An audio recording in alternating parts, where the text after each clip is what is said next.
दोस्तों, मैं फराज मलिक। इस रिपोर्ट में बात करेंगे उत्तर प्रदेश की राजनीति और असदुद्दीन ओवैसी के बारे में। तो अगर थोड़ा सा भी आपको इंटरेस्ट है राजनीतिक बातें सुनने में तो इस रिपोर्ट को आप लोग आराम से देख सकते हैं, और अगर इंटरेस्ट नहीं है तो आप अपना वक्त बर्बाद ना करें, चले जाएं, क्योंकि हम सिर्फ राजनीति की ही आज इस रिपोर्ट में बातें करेंगे। आप सभी को मालूम होगा कि असदुद्दीन ओवैसी उत्तर प्रदेश के अंदर चुनाव लड़ने आ रहे हैं। उन्होंने ऐलान कर दिया है कि वो तकरीबन 100 सीटों पर चुनाव लड़ेंगे। तो काफी सारे कमेंट मैंने लास्ट रिपोर्ट जब डाली थी उसमें आया था कि कौन कौन सी सीटों पर चुनाव लड़ सकते हैं ओवैसी। तो एक खबर मेरे पास है, इसके मुताबिक पश्चिमी यूपी में बरेली, पीलीभीत, रामपुर, मुरादाबाद, बिजनौर, अमरोहा, मेरठ, सहारनपुर, मुजफ्फरनगर, संभल, बुलंदशहर, फिरोजाबाद, आगरा और अलीगढ़, ये कुछ मेन जिले हैं। यहां पर ओवैसी अपने कैंडिडेट उतार सकते हैं। इसके अलावा पूर्वांचल में गोरखपुर, जौनपुर, बस्ती, गाजीपुर, आजमगढ़, वाराणसी, बहराइच, बलरामपुर, संत कबीर नगर, गोंडा, प्रयागराज और प्रतापगढ़ जैसे जिलों में अपने कैंडिडेट असदुद्दीन ओवैसी उतार सकते हैं। उत्तर प्रदेश में असदुद्दीन ओवैसी ने चुनाव लड़ने का ऐलान किया तो बीजेपी को छोड़कर जितने भी और पार्टियां हैं, समाजवादी, बसपा, कांग्रेस, सभी पार्टियों में एक हलचल से मची हुई है कि ओवैसी यहां पर आ रहे हैं तो ओवैसी जो वोट काटेंगे वो इन्हीं पार्टियों को काटेंगे। जाहिर सी बात है कि असदुद्दीन ओवैसी को जो वोट मिलते हैं वो ज्यादातर मुस्लिम मिलते हैं, और ज्यादातर मुस्लिमों के वोट जो है वो कांग्रेस, बसपा या फिर समाजवादी को जाते हैं। तो इससे नुकसान इन पार्टियों का होगा, जिसके बाद काफी हलचल मची हुई है। फिलहाल एक खबर यह आ रही है कि ओवैसी की पार्टी के एक नेता ने कहा है कि इस बार उत्तर प्रदेश के अंदर या तो सीएम जो है वो मुसलमान बनेगा, अगर सीएम नहीं बना तो डिप्टी सीएम बनेगा, यानी उप मुख्यमंत्री मुसलमान बनेगा।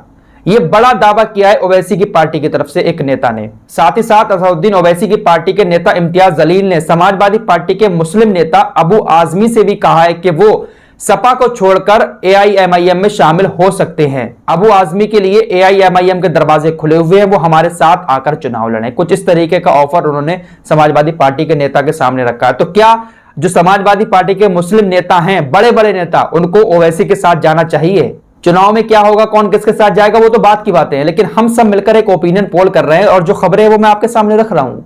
आप भी चाहते हैं क्या समाजवादी पार्टी के मुस्लिम नेता ओवैसी के साथ मिलकर चुनाव लड़ें? ओवैसी की पार्टी ने यह भी कहा कि समाजवादी पार्टी के बड़े नेता आजम खान को समाजवादी पार्टी से वफादारी करने का सिला आज मिल रहा है। उन्होंने ये बड़ी बात कही है।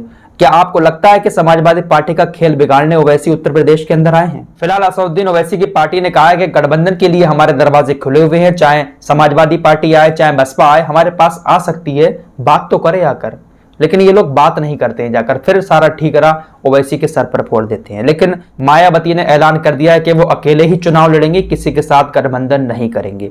फिलहाल एक खबर और मैं आपके सामने रखता हूं। भागीदारी संकल्प मोर्चा के ओम प्रकाश राजभर, इन्होंने भी एक बड़ी बात कह दी है, और जब इन्होंने ये बात कही है तो इसके बाद और ज्यादा समीकरण बिगड़ते हुए नजर आ रहा है उत्तर प्रदेश के अंदर। उन्होंने कहा है कि हमारी छोटी छोटी पार्टियों का एक बड़ा गठबंधन बनेगा और हम समाजवादी पार्टी, बसपा, कांग्रेस और भाजपा को निकालकर एक अलग गठबंधन बनाएंगे और 403 सीटों पर हमारा गठबंधन चुनाव लड़ेगा और हमारा गठबंधन ही सरकार बनाएगा उत्तर प्रदेश के अंदर, जिसमें असदुद्दीन ओवैसी की पार्टी भी शामिल होगी। और उन्होंने 100 सीटों पर चुनाव लड़ने का ऐलान किया है, लेकिन हमारे इस गठबंधन में ओवैसी की पार्टी को हम 125 सीटों पर चुनाव लड़ाएंगे। यह एक बड़ी बात भागीदारी संकल्प मोर्चा के ओम प्रकाश राजभर ने कही है। हालांकि इन्होंने यह भी कहा है कि कांग्रेस, बसपा, समाजवादी पार्टी हमारे गठबंधन में आना चाहे तो आ सकती हैं, हम इनको भी कुछ सीटें दे देंगे। इनको कितनी सीटें देंगे, कितने सीटों पर इनके कैंडिडेट उतारेंगे, ये हम तय करेंगे, ये पार्टियां तय नहीं करेंगी। ये एक बड़ी बात उन्होंने कही है कि छोटी छोटी पार्टियों का गठबंधन सरकार बनाएगा उत्तर प्रदेश के अंदर, और बीजेपी पार्टी को अपने गठबंधन में शामिल करने से उन्होंने साफ इनकार कर दिया है। तो फिलहाल देखते हैं कि उत्तर प्रदेश के अंदर क्या कुछ होगा आने वाले वक्त में। फिलहाल चुनाव की सरगर्मियां अभी से शुरू हो गई है और उत्तर प्रदेश के अंदर अभी से काफी सारी खींचतान चुनाव को लेकर होने लगी है। आप लोगों को क्या लगता है, क्या ओवैसी के आने से उत्तर प्रदेश के अंदर मुस्लिम समाज थोड़ा मजबूत होगा, या फिर उत्तर प्रदेश के अंदर ओवैसी के आने से समाजवादी पार्टी की नैया एक बार फिर से डूब जाएगी? आप लोग भी कमेंट करके अपनी राय का इजहार जरूर करें।